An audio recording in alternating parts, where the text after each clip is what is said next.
Bonjour tout le monde et bienvenue sur ma chaîne Citizen of the EU. Bientôt ce sont les élections en Allemagne, c'est le 24 septembre pour ceux qui ne savaient pas. Je suis en France évidemment et du coup je ne peux pas vraiment voter en Allemagne. Et pour que je puisse quand même voter, en Allemagne on peut demander une élection par lettre. Du coup il y a quelques jours j'ai reçu ma lettre avec ce joli formulaire, un peu grand, un tout petit peu.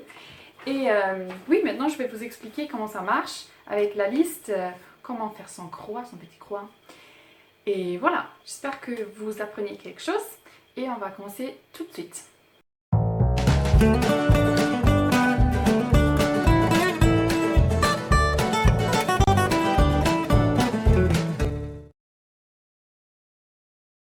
Donc, tout d'abord, en Allemagne, contrairement à la France, on ne vote pas directement pour le chancelier ou la chancelière.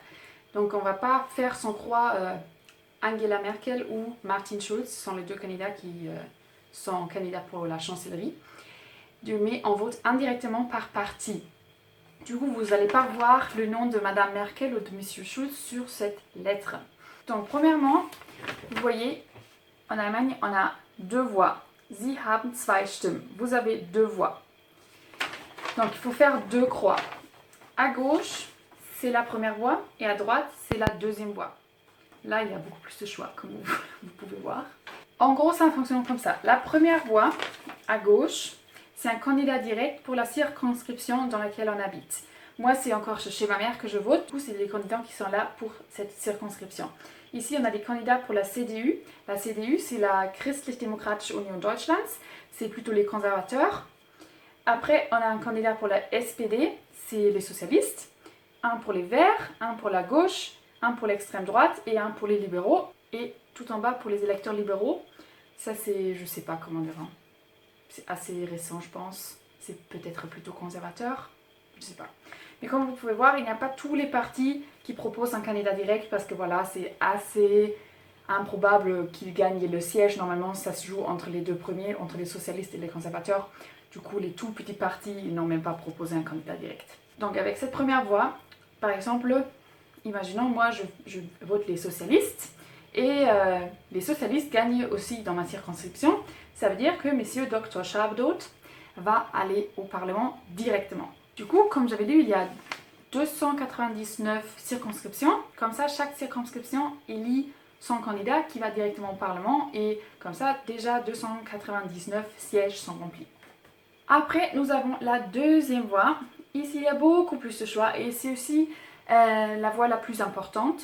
En fait, chaque parti, et tous les partis que je vous avais expliqué d'abord, plus les pirates, l'extrême droite, la partie Die Partei, ça veut juste dire la partie, c'est un peu une partie de blague.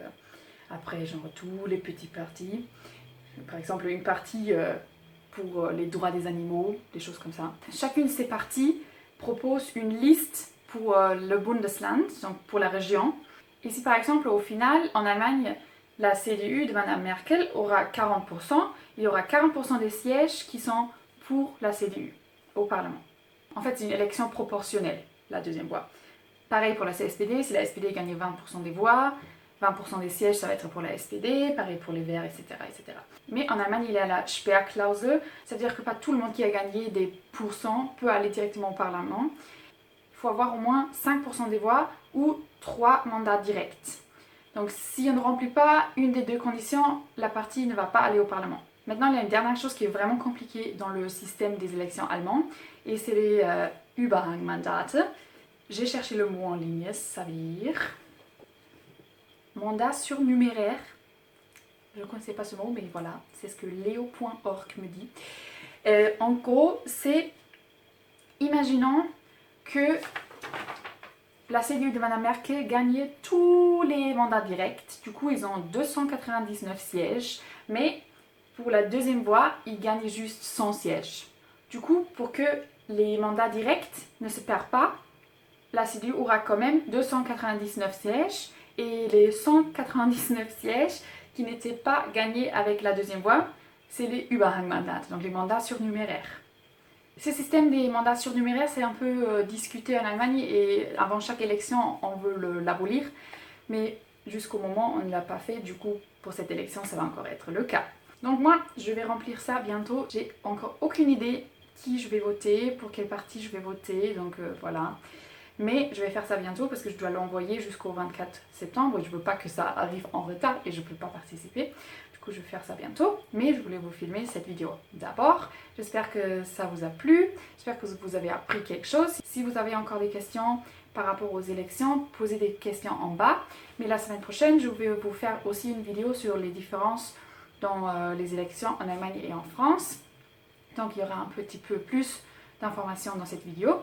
Et jusqu'à la semaine prochaine, je vous dis au revoir et bisous!